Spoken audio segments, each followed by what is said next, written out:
The Vanishing Coin. Kate Egan with magician Mike Lane.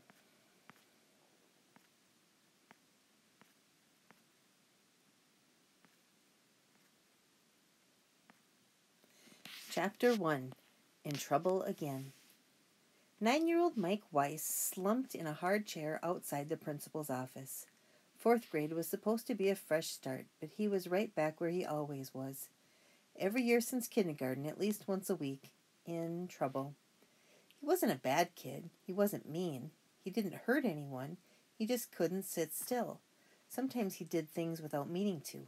When he had gotten up and walked around during the math test, he really wasn't looking at anybody's paper. He just had to move.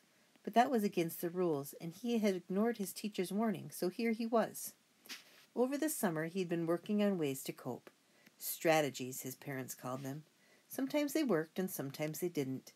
It looked like the strategies weren't going to change things at school, though. It just wasn't fair. The principal was on the phone behind a closed door. Any minute that door would fly open and the same routine would start all over again.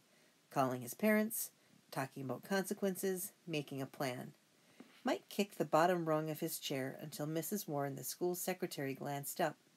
Then he stared at the floor. There was a bare spot in the rug beneath his feet. Was he the one wearing it thin? Mrs. Warren had a jar of candy on her desk. Mike wasn't supposed to eat sugar, but one little piece couldn't hurt, right? He got up and helped himself to a chocolate kiss. It made him feel a little better, and Mrs. Warren never minded. She usually left the discipline to the principal. "Who's your teacher this year, Mike?" she asked kindly. "Mrs. Canfield," he answered. "She seems nice." He really meant it, too, until a few minutes ago. He'd thought that maybe Mrs. Canfield would understand him. "You're going to love her," said Mrs. Warren. She started putting flyers in the teachers' mailboxes. "She just needs to get to know you," she added. Mrs. Warren knew all about Mike's problems. She had a son just like him, she said, right down to the brown eyes and the messy hair. Some first graders walked in with an attendance sheet, staring at him like he was some kind of criminal. That was bad enough. Then Mike heard a class coming down the hall. One of the other 4th grade teachers was at the front of the line, reminding the kids to be quiet as they made their way to the art room. Before they passed, Mike ducked behind a file cabinet in the office, but it was too late. "Mike!" a girl called, her ponytail bouncing. "Hey, Nora," Mike muttered. Her family had recently moved next door to his, and she was just his age. Just his luck. "Going home sick?" Nora asked. She would never be in the office for any other reason. Nora was gifted. Her mom had told him.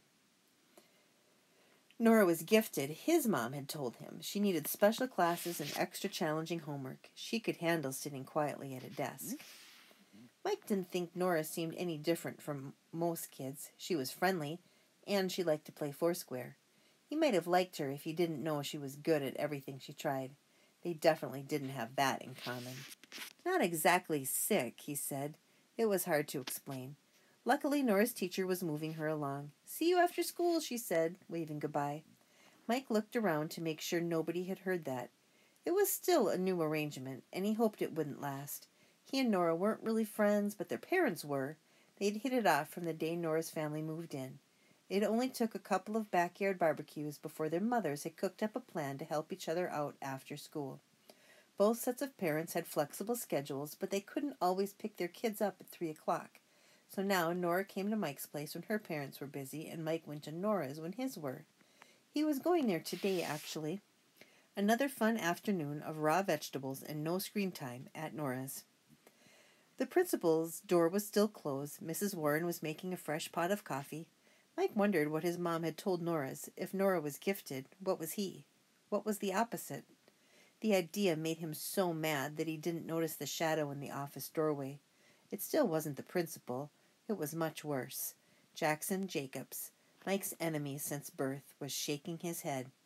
"Not again," Jackson said. "It's only the first week of school, man. You're in trouble already?" Last year, Jackson had been in Mike's class. Mike hadn't seen him all summer, even though they lived in the same neighborhood. It looked like Jackson had grown about a foot at camp. He always knew how to get under Mike's skin. "Hey, where were you at soccer practice?" Jackson asked. For once he waited to hear what Mike had to say. Mike gulped. "I'm not playing this year," he said. "Not playing?" said Jackson, amazed. "But you always play. Charlie and Zach are playing. I saw them on the field." Mike's best friends, Charlie and Zach, had already given him a hard time. They were on the same team this year with matching orange jerseys, numbers 12 and 13. "I need to focus on my schoolwork," Mike said. "Soccer is a big commitment." "Is that what your parents said?" asked Jackson. "So it has nothing to do with the way you never got a goal, right?" He punched Mike playfully on the arm. "What's wrong with you, big guy? Skipping soccer is never going to help your schoolwork. It'll take a lot more than that." Jackson headed toward the boys' bathroom, laughing like it was the funniest thing he'd ever heard. And of course that's when the principal's phone call finally ended. Mike saw the doorknob turning and Mrs. Scott's sensible shoes marching toward him. He sat up straight and tried to smile. "Welcome back," she said, waving him into her office like he was an old friend. He sat down in the usual place in front of her desk, and she sat down in her huge chair. He felt like he was back in preschool. Ms. Scott sighed deeply. "I don't know what to say, Mike," she began. "It's too early in the year for this. Your mom said you made good progress over the summer. What happened?"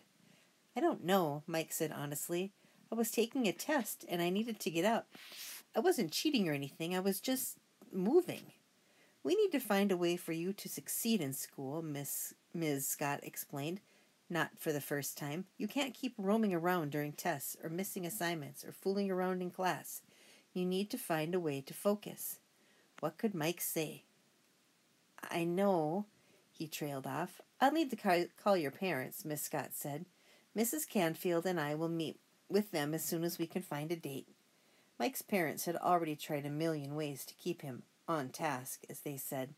They'd set alarms to go off whenever he had to start a new activity. They made him eat healthy food and get more sleep. Nothing did the trick. "They're already trying," Mike said softly. "I know they are," said Miss Scott, "but I know you can do better."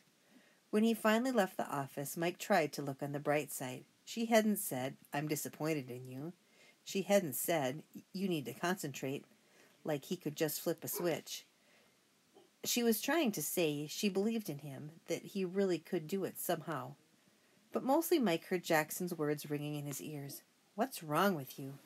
He couldn't play soccer, which was true. He couldn't sit still or read a long book, or remember his math facts, or get through a week of school without ending up in the office. What was wrong with him, Mike wondered.